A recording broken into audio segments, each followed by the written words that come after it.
Good evening and welcome to the Whiskey Lover Society with me, Gert Retief. And tonight we are looking at a 12-year-old Glenfarclas from the Glenfarclas distillery. It is a Speyside single malt, bottled at 43% ABV, matured 100% in ex-oloroso sherry casks. And for this one, I paid 47 euros for a liter. I think that is a fantastic price. Also, at the back, you'll see the core range, which ranges from an 8-year-old up to a 40-year-old. And you will be quite surprised on how cheap these whiskies are. I also have a 25-year-old that I still need to open. And I also opened up a Glenfarclas Heritage not so long ago, and I did a review on it, but I'll get back on that one. And in the next couple of days or weeks, I will also be looking at the 8-year-old, and I also have a bottle of the 10-year-old. So that is for the future. So tonight, we are looking at the 12-year-old. I think at 47 euros for a 1 liter bottle is a very good price for something that has an age statement of 12 years. It is 43%, so at least they gave us an extra 3%, which I do appreciate. Natural color, chill filtration, most probably. They don't say anything about it, but I think at 43% it is assumed that there is some sort of chill filtration. So on the nose, cheers. That is so nice. Now, definitely, it's not a sherry monster. It's if I compare it to something like a Edredauer, there you will get a little bit of a musty note. You get a little bit of a burnt rubber note, a little bit of a sulfur note, or some people call it the matchstick note that you get. On this one, I don't get any of those little nasty notes that can come out. So I get that fruity, sweet, fruity notes. I get that little raisins. I get a little bit of a figs, a little bit of a plums, a little bit of a dates coming out. But definitely not a sherry monster.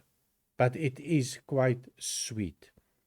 So I also get a hint of a caramel note. A little bit sugary sweetness in the nose. And then I also get a little bit of a dusty note. That is really, really nice. A little bit of a vanilla coming out and a hint of a cinnamon. And the last thing that I also get in it is a little bit of an orange oil. And I don't get it every time. Every now and again, as soon as my nose gets close to the glass, I just get that hint of an orange oil. When you twist a little bit of an orange skin and you get that orange spray, just a hint of that.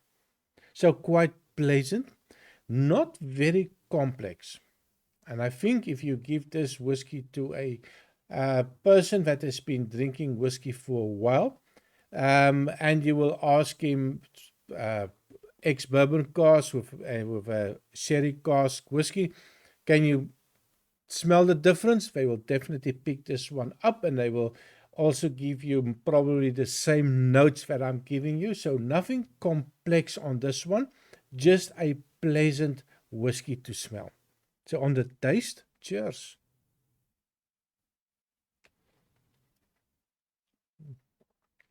Now on the taste, definitely it's telling me it is a ex-sherry cask, that ex-oloroso sherry cask.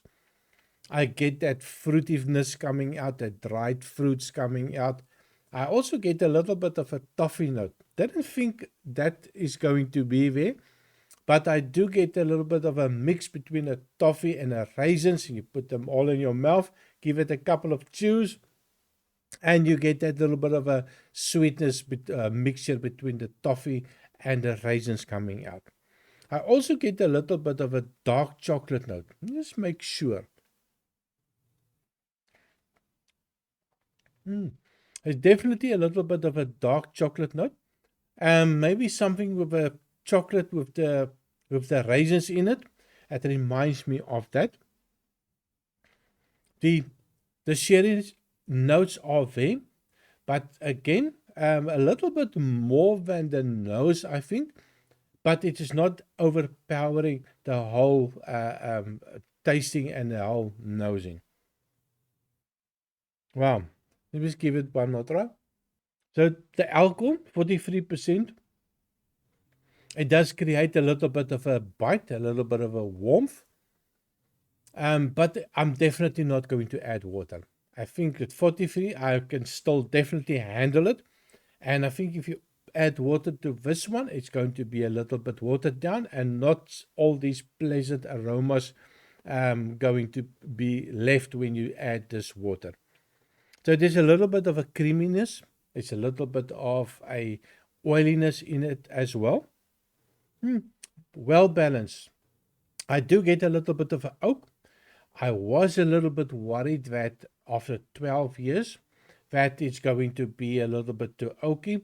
Maybe they use a little bit of a second full cask as well. So for me, the balance between the sweetness and the oak is just perfect. So for me, this is just an easy sipping, drinking Sunday evening dram.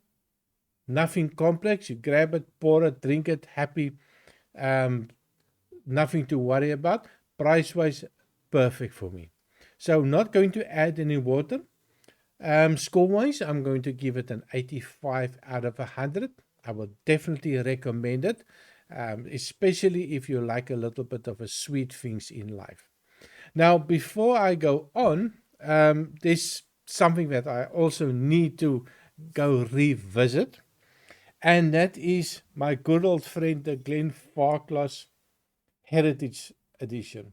Now, I bought this one quite a long time ago. As you can see, I didn't drink much of it. I've tried very hard in the beginning. I tried to find the good in it.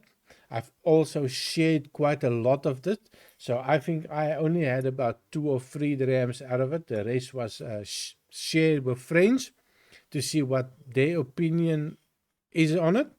And in the end, I put it away and I just forgot about it. So a couple of nights ago, a friend of mine, a YouTuber, Anthony, he was talking about going back to a bottle of bourbon that he did not like. And he also gave some away. And in the end, he also put his bottle away to forget about it, came back to it, and it was fantastic. So for me, I'm going to do that tonight. Maybe redeem Glenfarclas's name. But so I did pour it some time ago, just to give it that little bit additional oxygen and to see what it is. So the Glenfarclas Heritage. Cheers. Wow. Now, the smell of this is just incredible. And I cannot think that it was like this when I bought it. It is a load of oranges coming out, little citrus notes, a little furniture polish notes coming out. Not the bad kind, that citrus flavored polish type of note. Toffee, the big caramel toffee fudge notes coming out. Sugary sweetness coming out. And I can tell you, this is not what I picked up the previous time when I did the nosing and tasting on this one. So just a quick one on the taste. Oh my word. This is completely changed. The first time that I opened up this one, it was bitter, it was oaky, I didn't like it. Now, this is kind of nice. I'm going to have to do a review of this one. Glenfarclas, I'm sorry. I think I gave you a real shitty score. I did go rant and rave how oaky it was. Things has changed quite dramatically. So what I can say, if you have a little bit of a bottle sitting in your back of your cupboard that you don't want to touch again because you didn't like it the first time, maybe it's time to go get it out of the cupboard,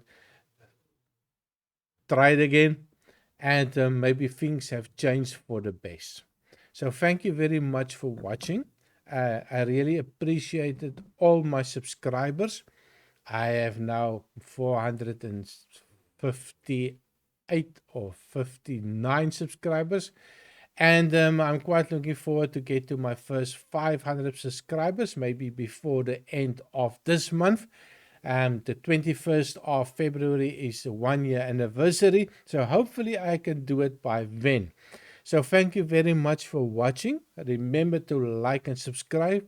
Leave a comment. I appreciate all the comments.